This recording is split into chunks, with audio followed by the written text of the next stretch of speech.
Yeah, habit stacking, it's a method of developing a new habit that I learned about from a really good book by James Clear called Atomic Habits. It's New York Times bestseller. He's a very good thinker when it comes to habit formation. And he learned about habit stacking from BJ Fogg, who is another big thinker at Stanford when it comes to habit formation. And he wrote a book called Tiny Habits. And the idea behind habit stacking is thinking of a habit that you already do each day that is already built in to the rhythm of your day, and then stacking on top of that current habit of yours a new habit that you're trying to develop.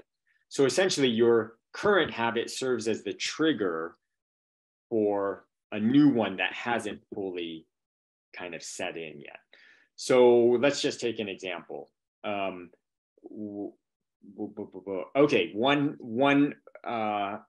let's say you're trying to incorporate more movement into your day, but you don't have these long blocks of time where you can go for 30 minutes or 45 minutes at a time.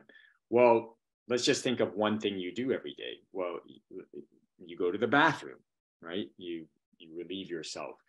That is a given. I don't know anyone who goes an entire day without relieving themselves. So what if you used relieving yourself as a trigger for doing, 1 minute of some kind of movement?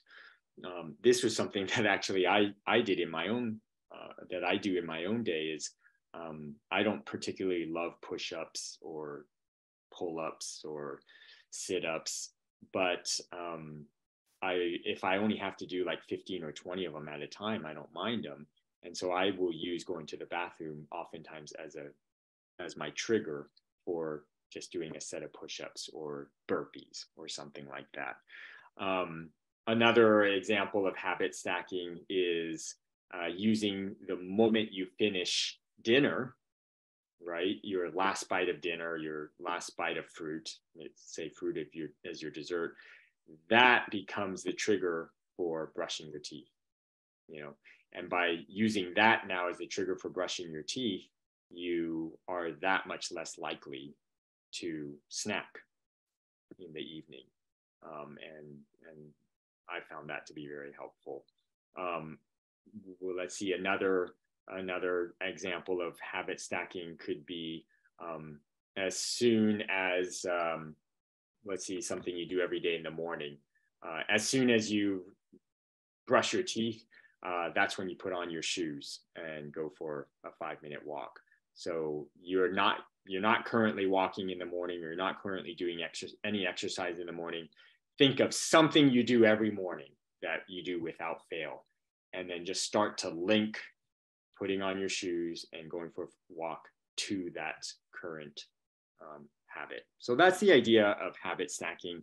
And habit stacking is part of an even broader category of habit theory called implementation intentions. And the idea behind this is the more concrete you are about thinking about when and where you're going to do a certain behavior, the more likely it is to happen. There's a really famous study that was done in UK of where they took 3 groups of people, and they wanted to see what would help them to exercise more regularly. So one group, they were just told, hey, let's exercise more regularly. The second group, not only were they told to exercise more regularly, but they were actually given a lecture on the benefits of exercising more regularly. Like, it's good for cardiovascular health, it's good for your mortality and longevity. The third group, they got that same lecture, and they only had to do one more thing, which is state when and where they were going to exercise. So I will exercise on Tuesday, Thursday, Saturday at 6 a.m., as soon as I wake up at home. And that was it. It was just an intention.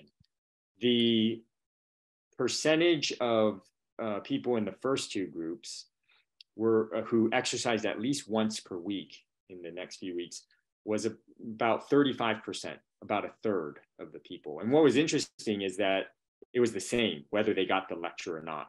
In other words, just motivation from knowing the benefits of exercise really didn't make that much of a difference. The percentage of people in the third group who got that motivation lecture, but just set that extra intention and when and where it was going to happen, 91% exercise once in that first, exercise at least once per week in the weeks following. So it was more than double the other two groups. And that simple act of just stating when and where. So it's a little bit similar to the habit stacking, right? It's taking something that you do and then stacking something on top of it. In the case of implementation intention, it's saying, I will do it on such and such a day, at such and such a time, at such and such a place. It's essentially that setting, it's almost like a commitment to doing it. And just that little act can make a big difference. So I encourage my patients that rather than just say, I'm gonna try and eat healthier and try and lose weight and keep it at this very general level, is to be more specific about what they're committing to in terms of the habits that they plan to change.